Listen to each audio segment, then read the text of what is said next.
Thank you for joining me on another episode of She Leads Now podcast, where we help career and entrepreneurial women gain the tools to develop a success mindset, create winning strategies, build collaborative relationships, and take bold action towards creating impact and fulfillment in their lives and careers. I'm your host, Sabine Gedeon, and I'm on a mission to awaken and activate women and emerging leaders so they can tap into their innate leadership ability, elevate their influence, and create the impact they were destined to make. If you're ready to up-level your confidence, courage, and influence, you've come to the right place. Join me weekly for insights, strategies, and resources to help you grow, develop, and embody the leader you were meant to be, so that you can make the impact you know you are called to make and establish the legacy you've always dreamed. The world eagerly awaits the emergence of your brilliance, impact, and influence. So with that, let's dive into this week's episode. Welcome back to another episode of She Leads Now podcast. I'm your host, Sabine Gedeon, and I'm so excited to bring you episode number 4, in which we are going to be focusing on how to leverage your network for hidden opportunities. So before we get started with the content, just have a couple questions for you. Please feel free to do a private head nod since I can't see you and you can't see me if you've heard any of the following statements or sayings. It's not what you know, but who you know. Or better yet, your network equals your net worth. Or maybe you've heard this one. You are the average of the 5 people you surround yourself with or spend the most time with. Now take a moment. Any of those resonate? Have you heard any of those? Have you read any of those in any articles? If you have, I'm wondering if you notice a theme here. What are these statements really getting at? And what can you learn and take away from these messages? While you think on that, I'll tell you what they mean to me. In short, relationships matter. And not only do they matter, but the right relationships can open doors for you.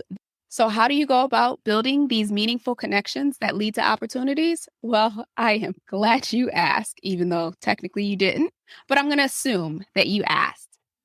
Let's look at what is effective networking versus ineffective networking. Before we get started, let me just put this out here. I know that the word networking can have a negative connotation or bring up all types of feelings and discomfort, or maybe even dis-ease for some. So instead of networking, let's call it connection building for the purposes of this particular episode and to ensure that I am not triggering anyone when they hear networking. Although I will warn you, I may use the word networking just because it's so much more of a common term, but the focus of this is really around connection building. The reason why I'm making the shift in the terminology is really because at the end of the day, networking really is and should be about building connections.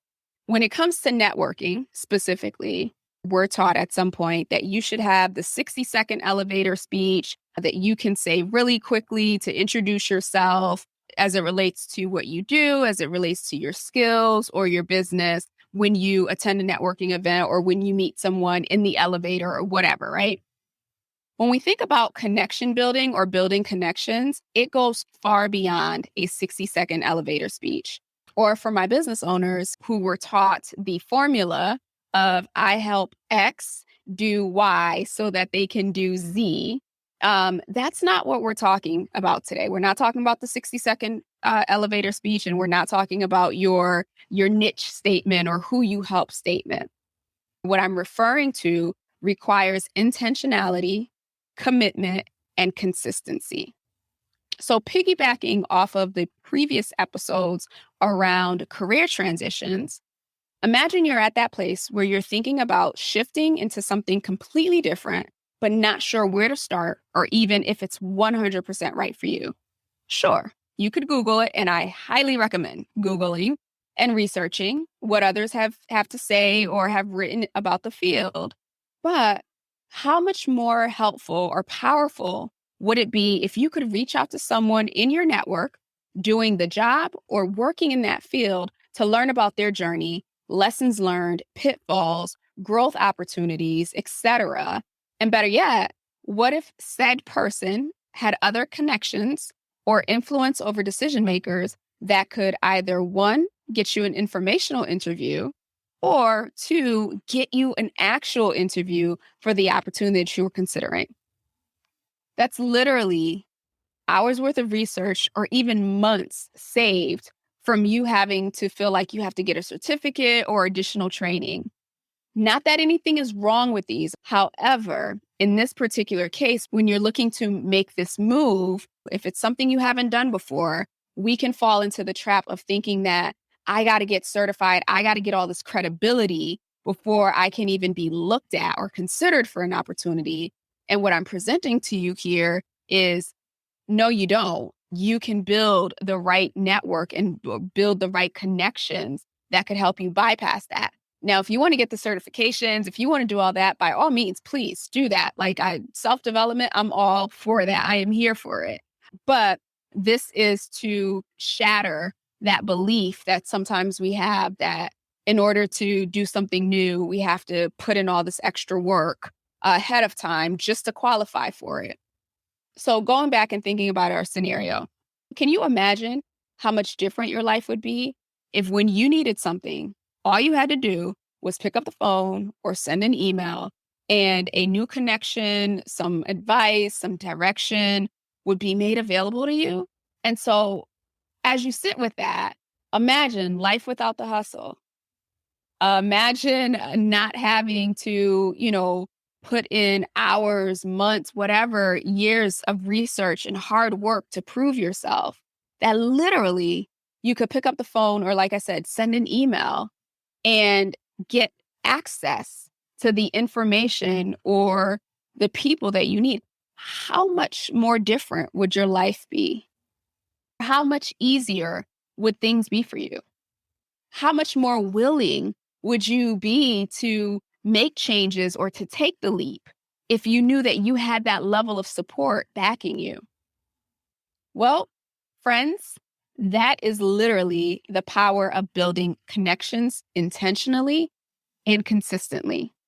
So now that you're ready to let go of all of the hours of hard work and research and all that other stuff. And again, I'm not saying don't do those things, but I'm offering you an option that can help you bypass how much of those things that you have to do. So where do you begin? Start with your goals. What are you looking to achieve now or in the next 3 to 6 months? Now, I know we are in an ever-changing era where we literally have no control, and we are very conscious of the fact that we have no control over what happens. But if you know that 2022 or whatever year it is that you're listening to this episode, if this year is going to be the year that you make a major shift in your life, in your career, in your business, what do you want to accomplish or what do you want to achieve in that particular area? Once you've identified 3 to 6 month goals, whether it be career, business, or your personal life, take a step back rather than just jumping full in or both feet together in terms of putting together a plan and putting together a strategy and all the things that you're going to do and all the tasks that you have to do. Before you do that, I invite you to take a step back and assess your network. Who do you know that can open the door for you? Or who do you know that is in your immediate network that you can have a conversation with? Or who can introduce you to a decision maker? Or even guide you in the first couple of steps? Something that I just experienced recently. At the end of 2021, I launched She Leads Network, which is growing. And I really enjoy the opportunity to be able to support the development and the growth of the women that are part of the network now and who will, continue to join the network. But I also realized that I need to change my methods, or I need to accelerate my methods in terms of marketing so that more people know about She Leads Network and more people will be excited to join the network. Now, an older version of me would have been literally pounding the pavement, spending all this money on marketing, going overboard. There's a time and a place for that. But what I did a little differently at the top of this year is I did an audit of who I have in my network, of who I knew that I could reach out for some support and some guidance. And so I ended up reaching out to individuals in my network who have access to this amazing network of other founders, of other investors, of mentors, and all of these things. And so I reached out and said, hey, I'm looking for some guidance or some direction on what you've seen that has worked when someone has launched something new that you could recommend to me. And I kid you not, I got this email back of so many resources, an offer to really sit with me to think through my strategy, an offer to introduce me to individuals who might, be able to support me even further. It was so much more than I even expected.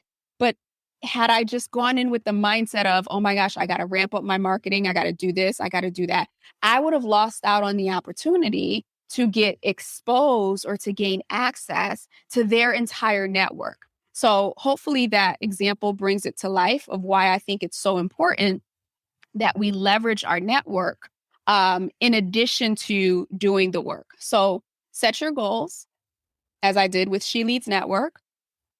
Assess who's in your network, who can support you, as I did with these individuals that I just mentioned, and then reach out. So before you reach out, one thing that I want to make clear here is that you don't want to reach out in this space of what can you do for me? Because that's not healthy relationship building.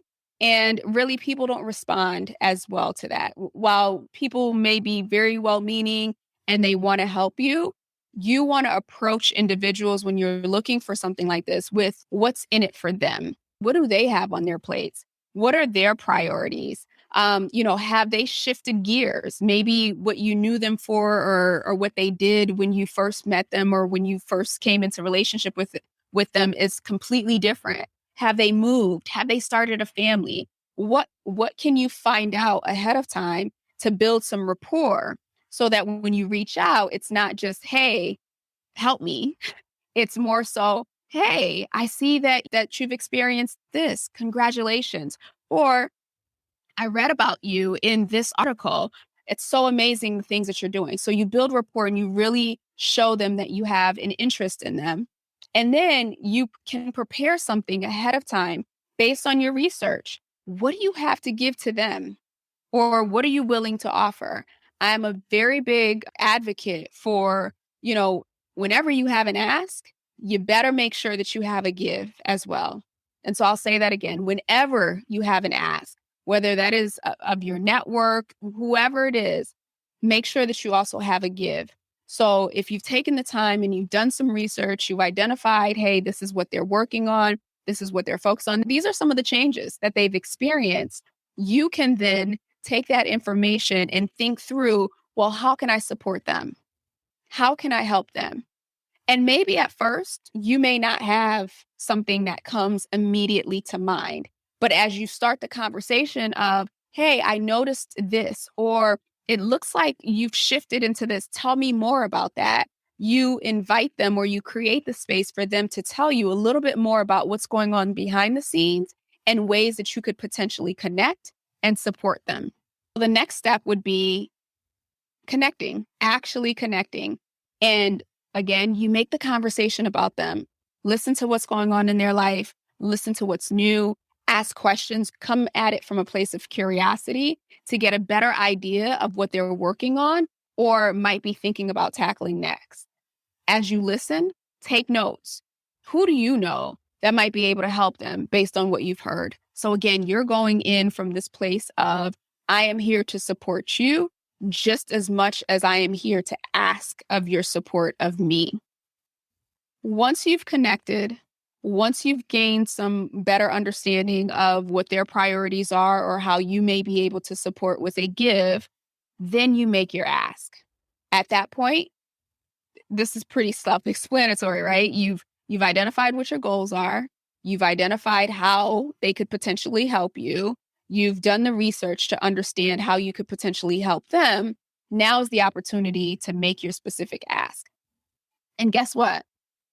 Even if you've done the research and the pre-work, and you think that they can help you. When you get into the conversation, they're not in that position to support you right away, or they need some time to work some things out through their network to get back to you, that would be the time where you ask to set up a follow-up call.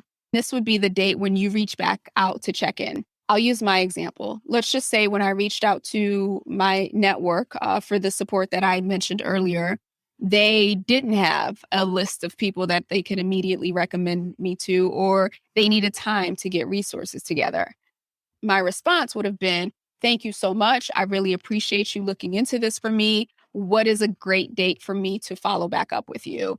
Or, you can ask flat out, would it be okay if I check back in 2 weeks? So it's okay if when you reach out to individuals, they don't have that information readily available. But if they say that they're going to look into it, then you identify a time that the two of you can reconnect, or however many people can reconnect to talk about next steps. At that point, that's when you would offer the support. First, ask, how can you reciprocate? Because in the beginning, as I shared, right, you're listening, you're making notes, you're doing research. You already have something in mind of what you can give. But it never hurts to ask to ensure that what you have in mind is actually what's going to help support them. So at that point, you can say, hey, I'd love to support you as well. What can I assist you with? Sometimes what they need may not be something that you can help support, and that's okay. I don't want you feeling like, oh my gosh, I don't have anything for this person, or if they ask me for something that I can't support them with, then I'm going to look, I'm going to look bad, or I'm going to look like a jerk. It's completely okay to say, give me some time to look through my network or look through my mental Rolodex or whatever you want to call it, and identify how I can best support you. A perfect example, I had that recently with someone that I connected with, and they were looking to buy a particular kind of company. I don't have anyone in my network or immediate network who I could refer them to help support that ask. However, I did have a connection that I believed would have the connections that that person needed. So it was really more of a third party, if you will, or 2 to 3 connections removed that could help support them. And so I wasn't able to support the immediate ask or the immediate need, but I was able to refer them to someone who could refer them to someone who could support that need. So I hope that makes sense. We're like, it's 6 steps in of just building a relationship or building a connection or leveraging your connection to open up a new door. And as you can see, it is a lot different than, hey, I'm going to go to an event, or I'm going to get on a Zoom and I'm going to give my 60-second speech, and bam, that's a person in my network. It honestly, it just doesn't work that way. And especially in this very remote time that we're in, it's okay to go to those events. It's okay to have your 60-second elevator speech, but then taking that next step of identifying individuals during those events to say, hey, I would love to get to know this person. And you don't even have to have an ask right in that moment, but just getting to know them, getting to know their background. I can't tell you how many doors have opened up for me simply because I was coming from a place of curiosity and I wanted to get to know someone and what it is that they do. So with this approach, you create a win-win for both parties, for both you and the other person. And you'll end up leaving that conversation feeling like, you've been supported as well as you've been able to support someone else. So I'm going to do a really, really quick recap on the steps here. So if you're looking to really advance into something new, or if you're looking to just up your connection building game, start with your goals. What do you want to achieve in the short term? Then who in your network can help support you in achieving that, or at least bring you closer to being able to achieve that? Reach out to them, but at the same time, do your research. Understand what shifts, what changes have occurred in their life. What are their priorities? How can you possibly support them? And once you connect, again, connect with the intention of really understanding what's going on in their lives. And then when the opportunity presents itself, make your ask and allow them the room and the space to think through how they can best support you. and then reciprocate that by asking them, how can you support them? Again, if you don't have something immediately that you can offer, that's quite okay. You can let them know that. Or if you need some time to do some research, you can let them know that as well. Do your research and get back to them. At the end of the day, if you don't remember anything else, please remember this. Your network is invaluable. So you want to make sure that every time you connect with someone, every time you reach out to someone, that you are cherishing that relationship, that you are not treating it like a transaction, that you are actually going in with the mindset that this is another human being and this is someone who I want to support and this is someone who I would like to support me. Your network and your connections are everything, regardless of whether or not you are in a traditional work environment or you are an entrepreneur. Like, you need your network. You need your network like nobody's business. Be intentional on who you reach out to and why you're reaching out to them. Again, what are you going to offer them? What are the next steps? Schedule your follow-up. And something that I also want to add here is I would encourage you to create a cadence that allows you to touch base with people on a regular basis. So what do I mean by that? Rather than reaching out to people when you need something. So even if you go through this whole process and, Sally, I'll just use that name for example, offers to help you, offers to support you, you support her, and you two go on your way. Don't let that be it with Sally. Create some type of process where you can touch base with Sally in 6 months. Hey, Sally, how did X go? Or whatever it was that you did to support her, or give her an update on how her opening the door for you or her supporting you has actually impacted you. So you want to make sure that you are maintaining the relationships. It's not just the initial outreach for support, but that you have something in place that allows you to keep in touch with that person, because again, you never know when you'll need Sally's help or when Sally will need your help. And so you definitely want to make relationship building and these connections reciprocal. You want to make sure that you are adding just as much value as you are asking for in return. And it's something that you incorporate in every area of your life, not just professionally, but personally as well. Well, that is all that I have for you for today's episode. If you haven't already downloaded the micro habits workbook that I created, it'll really help you identify some of the micro habits that you need to begin to put in place that will support you in taking action towards your goals. You could get a copy of that at sabinegedeon.com/habits. I look forward to chatting with you again soon. Have a great rest of the week. Thank you for tuning in to another episode of She Leads Now. Be sure to join us next week for another transformative discussion to help you grow, develop, and embody the courageous leader you've always been. Be sure to subscribe to the show to get alerts when new episodes drop, and join us for our next Leaders Lounge meetup on Zoom.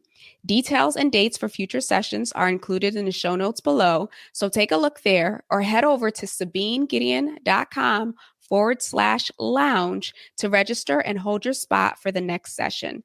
Again, that's sabinegedeon.com/lounge to grab your spot. Excited to connect with you all inside the lounge. Talk to you soon.